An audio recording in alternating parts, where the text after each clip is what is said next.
I can feel the road shake when buses pass me. It's not a good feeling.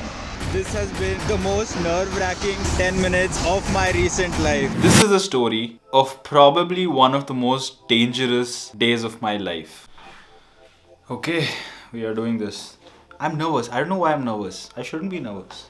It's my own f***ing video. But anyway, welcome. I want to talk about a story. Actually, even before that, I want to talk about what I'm really doing on social media. I write on LinkedIn every day. I make these vlogs. Also, I'm using this mic, but it's not actually connected to anything. It's just a mic that I have that I've never used and I want to use. So what am I really doing on the internet? If I had to compress it down into one answer, I'm trying to capture attention. That's the essence of what I'm doing. And I think if you follow visual storytelling, there's one person in one genre of visual storytelling that you cannot fucking miss. And that guy, Casey Neistat, and his method of storytelling, time lapses. So I remember when I first saw Casey, I still remember I was sitting on my study table in like 11th or 12th maybe. I stumbled on his iPod video. But I think since then, Casey has been such a huge digital influence on me and my life. And the one thing that I loved about his videos, and as you might have seen in my videos, are time lapses.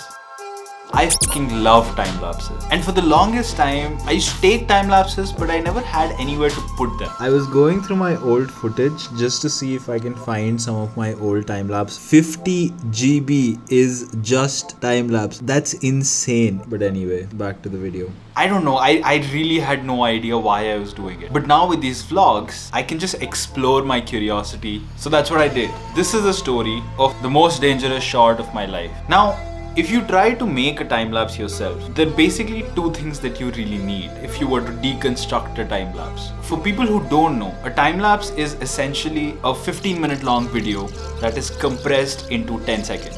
What will actually make it worth it for the viewer? Two things, right? One is movement. If there isn't a lot of movement in the clip to signify that compression, there's no point.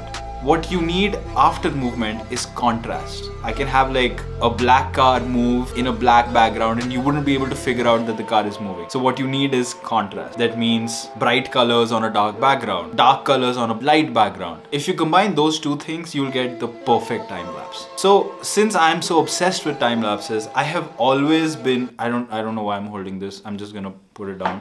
But since I'm so obsessed with time lapses, I've always been on the lookout for the perfect location and better places that can show that contrast with enough movement. I found this one place, perfect to a T. The only thing was, it was in the middle of a fucking highway. Where I live is near the airport, which is outside of Bangalore. Now to get to Bangalore, you have to cross a bunch of different flyovers. In one particular flyover, when you're going down, it's surrounded by all of these office buildings. You will notice the sunset in the background, the buildings lighting up, along with the slope and the street lights. It's absolutely beautiful. For the past few months, I have wanted to stop there and take a video. But you can't stop there because it's a goddamn highway. I had to figure out a way to take that video.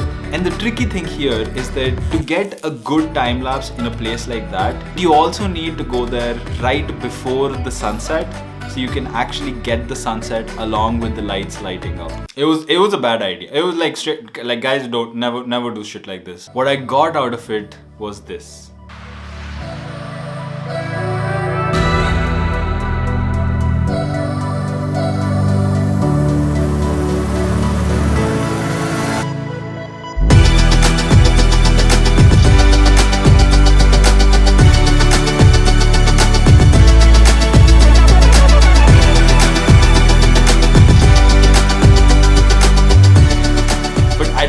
If you guys have ever stopped on a flyover, like I was standing on the flyover and it was moving up and down. I shit you not.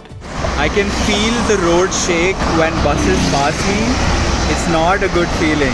Hands down the scariest moment of my life. I mean, climbing down from those stairs on my roof is also pretty scary, but this edges that out just by a little. So that's it. That is the story of how I took the most dangerous shot of my life, the most dangerous time lapse of my life. I don't know I don't know what the title of the video is going to be. If you're new here, I'm Adil Verma. I'm on a mission to be a billionaire by I'm 30 and to teach you the learnings of my experience of getting there. If you like my content, subscribe to my channel because I'm gonna be here for a while, and as I level up in life, I'm gonna help you level up in yours.